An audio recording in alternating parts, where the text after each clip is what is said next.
Di Ambalat, bukan lagi teknologi versus taktik, tapi akal melawan data. Saat Kapten Ardian Prasetyo mengubah hutan menjadi hantu panas, serangan brutal NATO hanya menghancurkan ilusi. Pasukan elit menghilang, sensor lumpuh, dan Kolonel Walker terjebak antara moral dan perintah. Mereka menang perang informasi.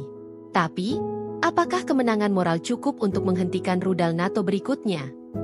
Sebelum kita lanjut ceritanya, jangan lupa like, subscribe, dan tulis di komentar dari mana asal kalian. Di Ambalat, bukan lagi teknologi versus tapi akal melawan data. Saat Kapten Ardian Prasetyo mengubah hutan menjadi hantu panas, serangan brutal NATO hanya menghancurkan ilusi. Pasukan elit menghilang, sensor lumpuh, dan Kolonel Walker terjebak antara moral dan perintah. Mereka menang perang informasi. Tapi, apakah kemenangan moral cukup untuk menghentikan rudal NATO berikutnya? Jauh di dalam zona operasi yang ditetapkan NATO, di atas sebuah kapal komando amfibi yang dimodifikasi menjadi markas operasi darat laut, atmosfernya adalah campuran dari efisiensi yang dingin dan ambisi yang panas. Kapal tersebut, sebuah benteng baja dan silikon, memancarkan keunggulan teknologi yang menjadi kebanggaan aliansi. Di ruang kontrol utama yang diterangi oleh cahaya biru monitor, berdiri Kapten Markus Reinhardt, yang baru berusia 35 tahun tetapi sudah memegang kendali atas aset intelijen dan pengawasan paling canggih NATO. Reinhardt, seorang ahli teknik perang yang karirnya meroket berkat keahliannya dalam integrasi sistem AI dan sensor optik, melihat konflik Ambalat bukan sebagai pertarungan senjata, tetapi sebagai demonstrasi superioritas ilmiah. Bagi Reinhardt, musuh terbesar bukanlah Kopassus, melainkan latensi jaringan dan error marin pada drone. Ia bertekad untuk menunjukkan kepada dunia bahwa peperangan konvensional, seperti gerilya tradisional yang digunakan Kapten Ardian Prasetyo, telah usang di hadapan dominasi sensorik NATO. Data tidak pernah berbohong, Kolonel, ucap Reinhardt dengan nada tegas, sambil menggesekkan jarinya melintasi layar transparan yang memetakan citra multispektral hutan. Ia menunjuk pada sebaran panas acak yang sempat terdeteksi.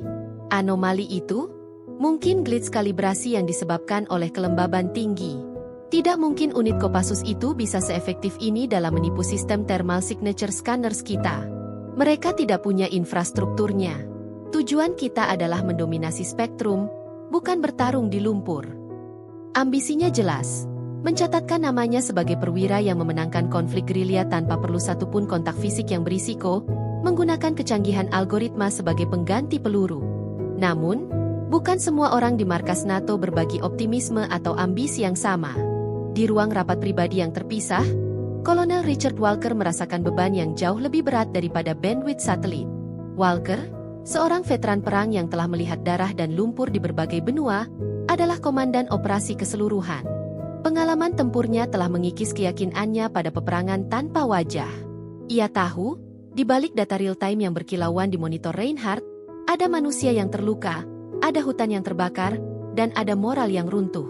Kolonel Walker terjebak dalam dilema yang merobek-robeknya. Dari komando tertinggi NATO, ia menerima perintah yang secara eksplisit menuntut strategi brutal dan cepat untuk menekan perlawanan Kopassus dan menyelesaikan konflik secepat mungkin. Tekanan politik global menuntut hasil, sebuah kemenangan yang tegas. Perintah tersebut memungkinkannya untuk menggunakan kekuatan yang melampaui batas rules of engagement konvensional, termasuk serangan pembersihan area luas yang akan menghancurkan sebagian besar ekosistem Ambalat. Reinhardt melihat garis sebagai data. Aku melihatnya sebagai rumah, gumam Walker pada dirinya sendiri, tatapannya teralih pada peta fisik yang usang di mejanya, yang tidak menampilkan heat map atau tracking drone, melainkan detail topografi yang rumit. Suara hatinya menjerit setiap kali ia mempertimbangkan opsi serangan area. Ia telah melihat apa yang dilakukan oleh strategi bumi hangus di masa lalu. Menciptakan lebih banyak musuh daripada yang bisa dihancurkannya, meninggalkan warisan kebencian yang bertahan lebih lama daripada konflik itu sendiri. Walker merasa seperti perantara tragis, terjebak antara tuntutan efisiensi militer brutal yang didorong oleh politik dan tuntutan hati nurani yang menolak kehancuran massal. Ia mengagumi kecerdasan Reinhardt, tetapi ia juga mencurigai ketidakpeduliannya terhadap implikasi non-teknis dari perang. Kolonel Walker tahu bahwa di dalam hutan tersebut, Kapten Prasetyo tidak hanya melawan NATO, tetapi juga mengajukan pertanyaan moral yang tak terucapkan. Apakah keunggulan teknologi membenarkan penggunaan kekuatan tak terkendali? Malam itu, Saat Kapten Reinhardt sibuk memprogram ulang sensor untuk menemukan kesalahan sistem Kopassus, Kolonel Walker duduk sendirian, merenungkan strategi berikutnya. Setiap opsi yang ada di mejanya terasa seperti kegagalan moral. Ambisi Reinhardt untuk mendominasi teknologi sedang berbenturan dengan kenyataan pahit yang dihadapi Walker, bahwa perang, bahkan yang paling modern, pada akhirnya adalah soal keputusan manusia, bukan sekadar algoritma. Dan keputusan yang harus ia ambil akan menentukan tidak hanya nasib Ambalat, tetapi juga batas etika dari operasi NATO itu sendiri. Konflik di Ambalat tidak hanya melukai para prajurit yang terlibat, ia telah merobek jantung wilayah itu sendiri. Pagi hari di hutan bakau dan rawa-rawa kini terasa berat, diselimuti oleh kabut tebal yang bukan lagi embun alami, melainkan asap yang menyesakan. Hutan yang terbakar bukan hanya kerusakan kolateral akibat patroli udara atau tembakan peringatan NATO. Ia telah menjadi simbol yang mengerikan, sebuah monumen visual bagi runtuhnya moral di kedua belah pihak. Kobaran api kecil, yang dimulai dari misil pengintai yang salah sasaran, kini telah menyebar secara sporadis, mengubah area-area hijau subur menjadi padang jelaga hitam.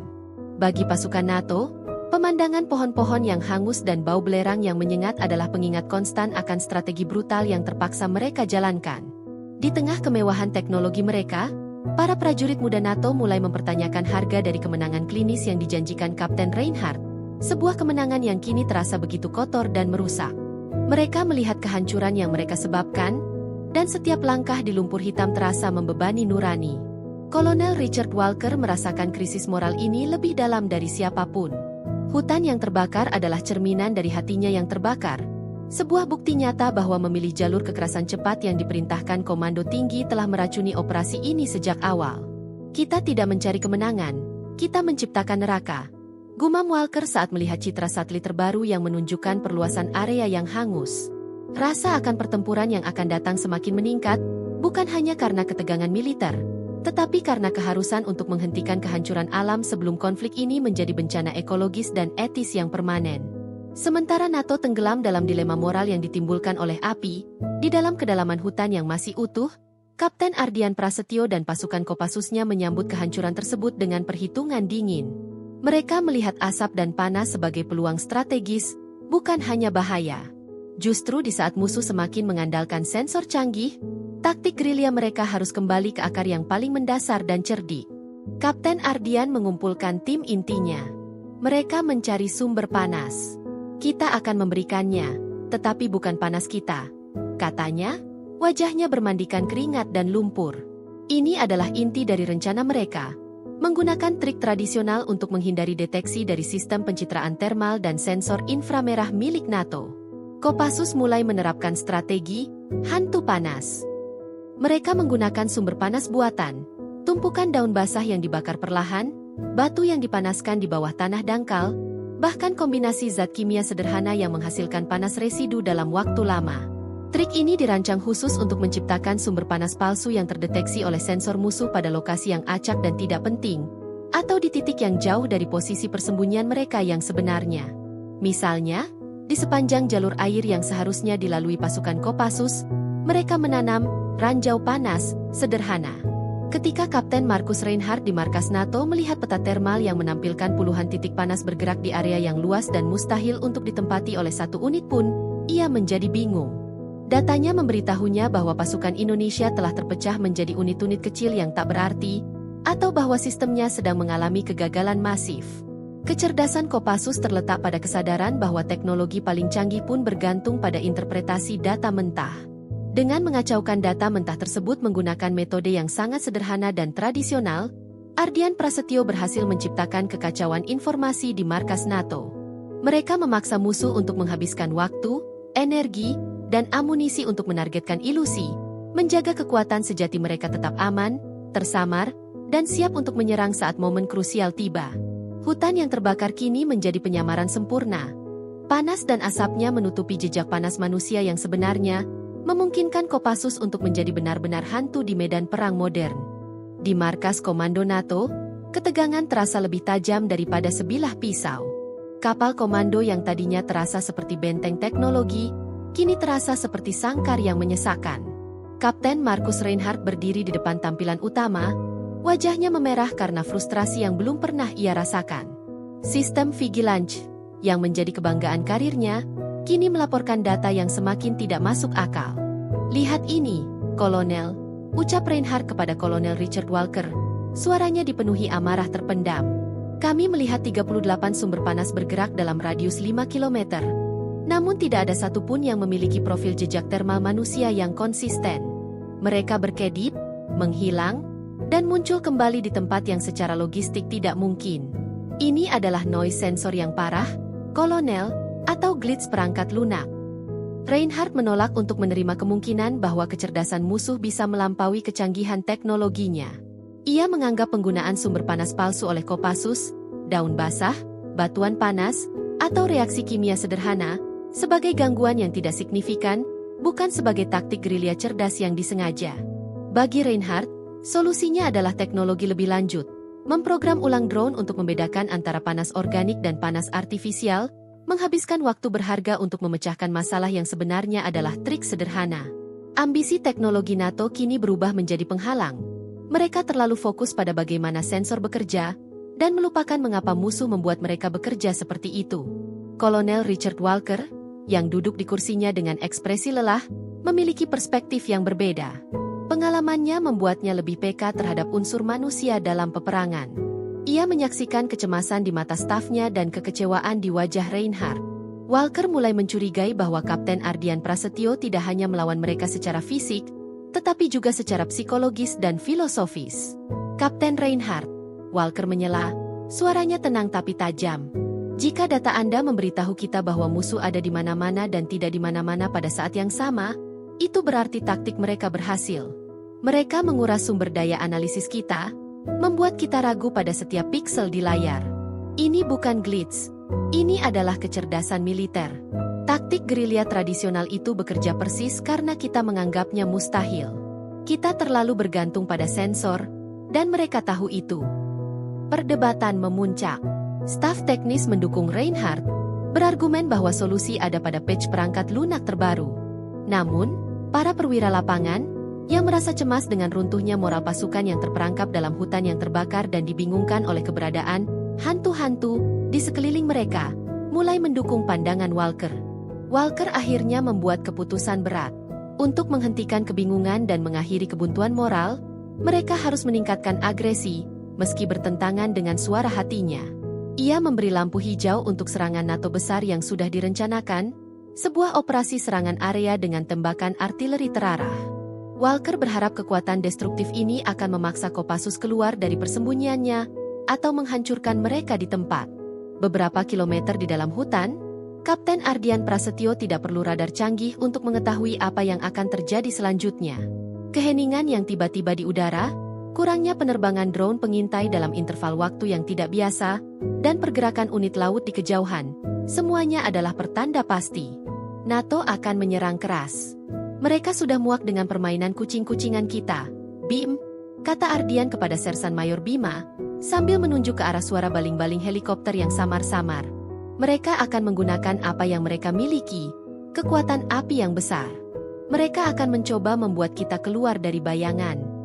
Pasukan Kopassus, yang telah terbiasa dengan hutan bakau yang kini berasap, mempersiapkan diri untuk momen krusial. Strategi mereka bukan untuk melawan serangan udara dan artileri secara langsung, tetapi untuk memanfaatkan kehancuran yang akan datang. Ardian memerintahkan unit-unitnya untuk bergerak ke posisi perlindungan yang telah dipersiapkan jauh di bawah tanah dan di celah-celah batu. Persiapan terakhir Kapten Ardian adalah memastikan bahwa saat serangan NATO mengakibatkan ledakan dahsyat, trik panas palsu mereka tidak hancur sia-sia. Ia ingin NATO percaya bahwa mereka telah berhasil menghancurkan sebagian besar unit Kopassus di area yang salah. Rencana tersebut berisiko tinggi. Mereka akan berada di pusat badai. Namun, ini adalah satu-satunya cara untuk mengubah kelemahan. Sore hari yang mencekam di perbatasan Ambala tiba-tiba dirobek oleh deru memekakkan telinga. Setelah berjam-jam menganalisis data yang kacau dan berjuang melawan kebuntuan moral, Kolonel Richard Walker akhirnya menarik pelatuk.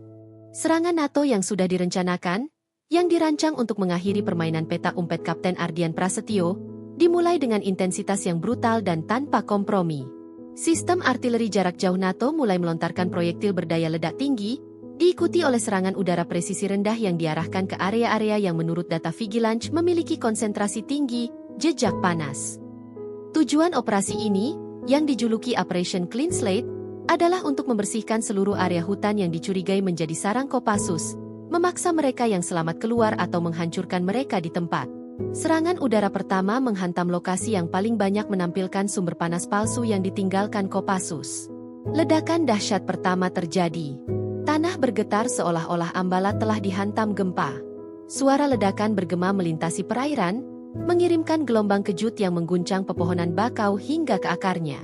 Bola api raksasa menjulang, dan asap tebal hitam segera memenuhi cakrawala, menyatu dengan asap dari hutan yang terbakar sebelumnya. Di markas komando NATO, Kapten Markus Reinhardt mengamati layar dengan tatapan tegang. Peta termal berubah menjadi warna merah terang yang solid, indikasi dari pelepasan energi yang masif. Target berhasil dihancurkan, Kolonel, lapor salah satu operator dengan nada lega yang bercampur kelelahan.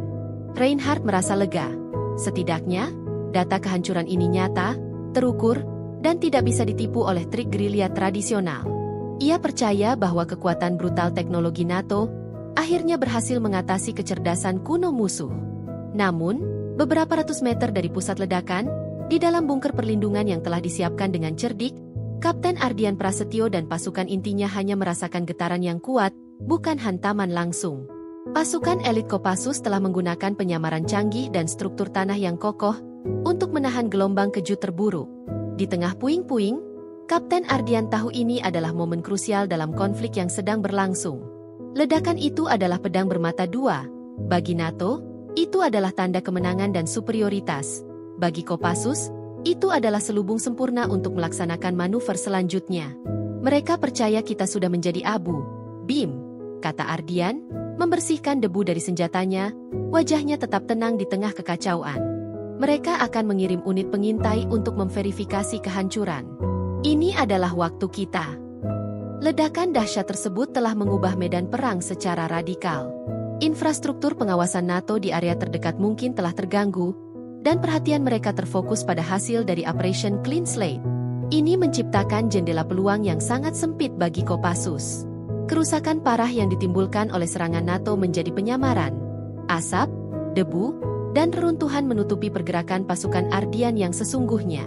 Keputusan Kolonel Walker untuk menggunakan strategi brutal telah mencapai titik puncaknya. Sekarang, ia harus menghadapi konsekuensinya. Meskipun serangan itu berhasil menghancurkan pengecoh panas yang ditinggalkan Kopassus, ia gagal melenyapkan Kopassus yang sebenarnya, yang kini bergerak ke posisi baru yang tak terduga. Ledakan dahsyat di Ambalat bukan hanya menandai eskalasi konflik, ia juga menjadi penanda kegagalan sistem pengawasan canggih NATO. Dalam keyakinan mereka bahwa mereka telah menghancurkan musuh, Kapten Reinhardt dan timnya telah jatuh ke dalam perangkap paling kuno dalam peperangan. Mengira musuh sudah mati ketika ia baru saja berganti pakaian untuk serangan balasan.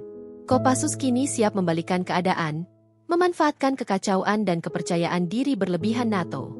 Debu dan asap yang mengepul pasca ledakan dahsyat dari serangan NATO perlahan mulai mengendap, meninggalkan pemandangan kehancuran yang total. Namun, di balik kehancuran itu, muncul keheningan yang menyesatkan. Kopassus, unit yang seharusnya menjadi abu berdasarkan perhitungan Kapten Markus Reinhardt, justru bergerak. Kapten Ardian Prasetyo muncul dari perlindungan sementaranya, menghirup udara yang dipenuhi jelaga. Ini adalah momen yang ia tunggu-tunggu. Momen di mana musuh terlalu yakin akan kemenangan mereka. Reaksi pertama Ardian dan pasukannya bukanlah panik, melainkan penyesuaian taktik gerilya secara instan. Mereka telah menghancurkan area yang kita tinggalkan, ujar Ardian dengan tenang kepada Bima, sambil menunjuk ke arah pusat ledakan. Itu berarti area ini aman dari serangan lanjutan untuk sementara. Mereka akan fokus pada verifikasi. Kita memanfaatkan kehancuran sebagai penyamaran. Respons Kopassus bersifat taktis dan psikologis. Secara taktis, mereka segera bergerak melintasi zona kehancuran, menggunakan puing-puing, asap tebal, dan sisa-sisa panas ledakan untuk menutupi jejak panas dan pergerakan mereka yang sesungguhnya. Mereka menggunakan sisa-sisa sumber panas palsu yang selamat untuk menanam ranjau panas lain di arah yang berlawanan dari pergerakan mereka. Kecerdasan Kopassus terletak pada kemampuan mereka untuk mengubah kelemahan lingkungan menjadi keuntungan operasional. Mereka membiarkan NATO menemukan bukti kehancuran sambil bergeser ke posisi yang mengancam logistik musuh. Sementara Kopassus bergerak lincah di tengah kekacauan, di markas komando NATO, euforia kemenangan cepat Kapten Markus Reinhardt mulai memudar, digantikan oleh rasa frustrasi yang dingin. Setelah serangan artileri, tim Reinhardt dengan percaya diri meluncurkan drone pengintai thermal dan optik untuk memverifikasi kill count. Awalnya, data tampak meyakinkan. Sensor melaporkan hilangnya semua anomali panas yang telah mengganggu mereka selama berminggu-minggu di area target. Namun, ketika drone mulai mengirimkan citra visual, keraguan muncul. Mereka melihat kehancuran material yang luas, tetapi tidak ada bukti visual yang signifikan tentang korban atau peralatan militer Indonesia. Kapten, citra udara menunjukkan kerusakan luas, tetapi tidak ada jejak unit militer. Tidak ada seragam, tidak ada senjata, tidak ada jejak sepatu bot yang hangus, lapor seorang analis dengan nada cemas. Reinhardt menepisnya sebagai upaya musuh untuk menghilangkan bukti. Tetapi, ketika drone yang baru diluncurkan mulai mendeteksi sinyal panas baru dan terpisah yang bergerak menuju perimeter aman NATO, alarm mulai berbunyi. Taktik trik tradisional Kopassus telah menyebabkan kegagalan teknologi yang mematikan. Kegagalan ini adalah momen pahit bagi Reinhardt. Ambisinya untuk menunjukkan keunggulan teknologi NATO kini terasa hampa.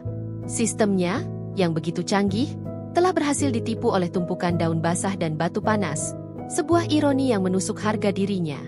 Ia terlalu fokus pada data dan gagal mengenali strategi musuh. Reinhardt dipaksa untuk mengakui bahwa unit Kopassus Kapten Prasetyo tidak hanya selamat, tetapi juga telah memanfaatkan serangan itu sebagai tabir untuk melakukan manuver ofensif.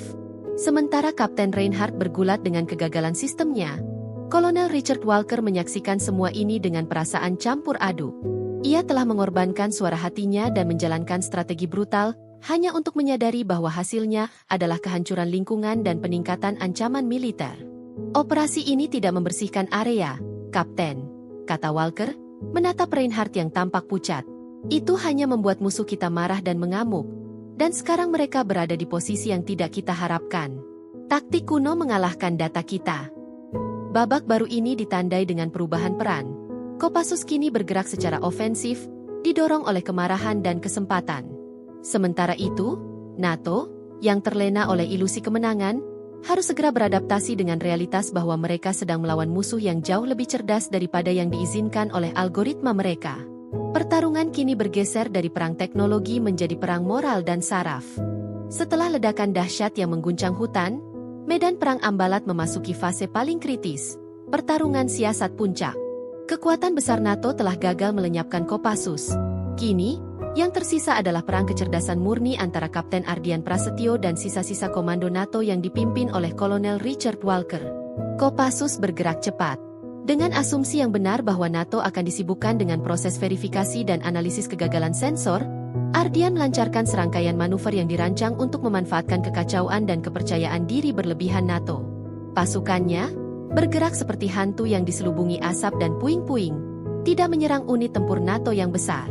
Sebaliknya, mereka menargetkan jalur logistik dan komunikasi yang menjadi urat nadi keunggulan teknologi NATO. Taktik Kopassus. Mereka menggunakan teknik serangan jarum, yaitu sabotase cepat dan terarah pada repeater komunikasi, sensor jarak jauh yang terisolasi, dan cache bahan bakar di perimeter NATO. Setiap serangan dirancang untuk tidak meninggalkan jejak yang jelas tentang asal-usulnya, membuatnya tampak seperti kegagalan sistematis atau bahkan serangan internal. Hal ini secara efektif melumpuhkan mata dan telinga NATO satu persatu. Kapten Ardian mengubah keuntungan numerik NATO menjadi kerentanan. Semakin banyak aset yang tersebar, semakin banyak target yang bisa ia serang. Di markas komando NATO, situasi berubah dari frustrasi menjadi keputusasaan. Kapten Markus Reinhardt, meskipun tetap berpegang teguh pada data, kini menghadapi bukti nyata dari kegagalan teknologi yang tidak dapat diabaikan.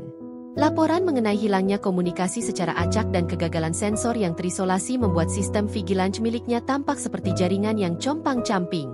Kapten, kita kehilangan feed dari sektor Charlie, lapor seorang operator dengan nada putus asa. Tidak ada kerusakan fisik yang terlihat, namun sinyalnya mati total. Reinhardt menyadari bahwa serangan Kopassus tidak ditujukan untuk membunuh, melainkan untuk melumpuhkan fungsi utama NATO, komunikasi dan informasi. Perang urat saraf telah dimulai. Ia dipaksa untuk mengalihkan sumber daya intelijen yang berharga, yang seharusnya digunakan untuk mencari Kopassus, untuk melindungi dan memperbaiki infrastruktur mereka sendiri. Sementara itu, Kolonel Richard Walker terperangkap dalam pergulatan yang lebih dalam. Pertarungan siasat yang sedang berlangsung di luar adalah cerminan dari dilema moral di dalam dirinya. Strategi brutal yang ia pimpin, bab 5, tidak menghasilkan kemenangan, melainkan hanya kehancuran yang menyakitkan. Walker kini harus memutuskan langkah selanjutnya di tengah kegagalan sistem dan serangan psikologis Kopassus. Kepanikan di markas NATO semakin nyata. Setelah serangan jarum Kapten Ardian Prasetyo melumpuhkan komunikasi dan sensor secara bertahap, Kolonel Richard Walker harus menghadapi kenyataan pahit. Strateginya telah gagal total. Kekuatan brutal artileri, bab 5, hanya berhasil menciptakan kehancuran dan kebingungan, sementara kecanggihan teknologi Kapten Markus Reinhardt terbukti rentan terhadap taktik gerilya cerdas yang sangat kuno. Pagi itu, Walker berdiri di hadapan peta operasi yang kini tampak seperti lukisan abstrak, penuh dengan area yang terbakar, titik-titik sensor yang offline, dan garis pergerakan Kopassus yang sulit dilacak.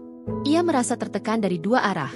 Komando tinggi NATO yang menuntut kemenangan cepat dan tanpa ampun, serta suara hatinya yang semakin lantang menentang setiap keputusan yang didasarkan pada kehancuran. Kita berada di ambang kekalahan moral, Kapten Reinhardt, ujar Walker, menatap Kapten Reinhardt yang masih mencoba memperbaiki algoritma sensornya yang gagal. Musuh kita tidak hanya menyerang peralatan, mereka menyerang keyakinan kita. Pasukan kita ketakutan, bukan oleh tembakan, tapi oleh hantu. Mereka tidak melihat musuh yang bisa mereka tangkap, hanya glitch dan asap. Konsekuensi strategi brutal. Walker terpaksa mengakui bahwa Operation Clean Slate, serangan area besar, tidak hanya gagal, tetapi juga menimbulkan lebih banyak kerugian daripada Kopassus. Ledakan dahsyat itu menyebabkan fragmentasi unit NATO yang panik dan terisolasi, serta memicu insiden friendly fire kecil yang harus ditutup-tutupi. Walker menyadari bahwa ia telah mengkhianati suara hatinya demi efisiensi, dan kini ia membayar mahal dengan nyawa dan moral pasukannya sendiri. Eksploitasi moral Kopassus berhasil. Ketika unit-unit NATO mulai mundur, mereka meninggalkan peralatan dan jejak yang menunjukkan kelelahan dan ketidakpatuhan. Keputusan Walker untuk mundur, meskipun menyelamatkan nyawa, menandai kemenangan moral dan taktis Kopassus dalam babak ini. Kolonel Walker akhirnya memilih hati nuraninya, tetapi pilihan itu datang dengan harga yang mahal. Ia harus melaporkan kegagalan operasional dan menghadapi konsekuensi dari komando tingginya.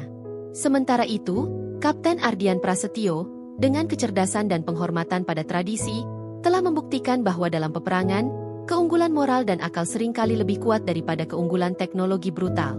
Keputusan Kolonel Richard Walker untuk menarik pasukan NATO dari hutan, bab 8, meskipun didorong oleh suara hati dan keinginan untuk menghentikan kehancuran moral pasukannya, segera memicu reaksi keras dari komando tinggi aliansi. Keputusan itu dicap sebagai kegagalan strategis dan kelemahan moral yang tidak dapat diterima. Walker, yang kini berada di bawah penyelidikan internal, secara efektif telah kehilangan kendali operasional, meskipun ia tetap berada di markas. Atmosfer di kapal komando berubah menjadi dingin dan penuh kecurigaan. Keruntuhan moral tidak hanya terjadi di lapangan, tetapi juga di tingkat kepemimpinan NATO. Dengan Walker yang dikesampingkan, Kapten Markus Reinhardt mengambil kendali operasional. Bagi Reinhardt, penarikan mundur tersebut adalah bukti kelemahan yang memalukan. Rasa frustrasi atas kegagalan teknologi dan hancurnya ambisinya untuk meraih kemenangan klinis kini bercampur dengan keinginan kuat untuk balas dendam. Ia menolak untuk menerima bahwa taktik tradisional bisa mengalahkan dominasi sensorik yang ia junjung tinggi. Reinhardt meluncurkan inisiatif terakhir yang didorong oleh keputusasaan, bukan perhitungan. Ia mengabaikan peringatan Kolonel Walker tentang kecerdasan Kopassus dan mengubah strategi. Bukan lagi serangan area yang masif, tetapi perburuan yang terfokus menggunakan satu set drone canggih yang diprogram ulang secara manual.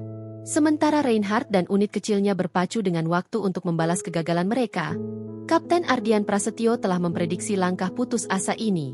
Setelah kemenangan moral dan taktis atas penarikan NATO, Ardian tahu bahwa musuhnya yang paling ambisius, Kapten Reinhardt, tidak akan mundur tanpa upaya terakhir. Ardian memanfaatkan informasi yang diperoleh dari serangan jarum sebelumnya. Ia mengetahui frekuensi komunikasi drone yang diprogram ulang Reinhardt. Saat unit perburuan Reinhardt mendekati umpan Kopassus, mereka menerima koordinat palsu yang membawa mereka langsung ke jebakan yang telah disiapkan Kopassus, bukan untuk membunuh, tetapi untuk menangkap dan melucuti senjata mereka tanpa darah, sebagai pesan diplomatis terakhir. Kegagalan Reinhardt, yang terobsesi dengan data, mencapai klimaksnya ketika unitnya terjebak dan dilucuti oleh pasukan Kapten Ardian Prasetyo yang tak terlihat. Kegagalan ini, yang terjadi di depan mata Walker yang pasif, menjadi bukti nyata bahwa di Ambalat, kecerdasan dan penghormatan terhadap medan perang mengalahkan kesombongan teknologi. Babak ini menegaskan akhir dari dominasi teknologi NATO dan membawa konflik ke ambang titik akhir yang tidak terduga. Meskipun Kapten Ardian Prasetyo dan Kopassus telah memenangkan babak ini dengan membuktikan bahwa taktik gerilya cerdas dan trik tradisional mampu mengalahkan pengawasan tercanggih, konflik di Ambalat belum berakhir. Keputusan Ardian untuk tidak membunuh mengirimkan sinyal kuat ke dunia bahwa Indonesia tidak mencari eskalasi, melainkan kedaulatan yang dihormati. Namun, pengunduran diri Walker membuka ruang hampa kekuasaan yang segera diisi oleh perwira yang lebih kaku dan kurang simpatik. Komando Tinggi NATO, yang telah dipermalukan oleh kegagalan teknologi mereka dan kemenangan moral Kopassus, bertekad untuk membalas kekalahan ini dengan strategi baru yang lebih sulit diprediksi. Pertempuran sengit antara kecerdasan manusia melawan dominasi mesin baru saja usai, dengan kemenangan taktis di pihak yang tak terduga. Namun, perairan Ambalat tetap panas, dan setiap pihak kini tengah bersiap untuk konfrontasi berikutnya, yang janji akan jauh lebih rumit dan berbahaya. Ketidakpastian menyelimuti masa depan perbatasan ini.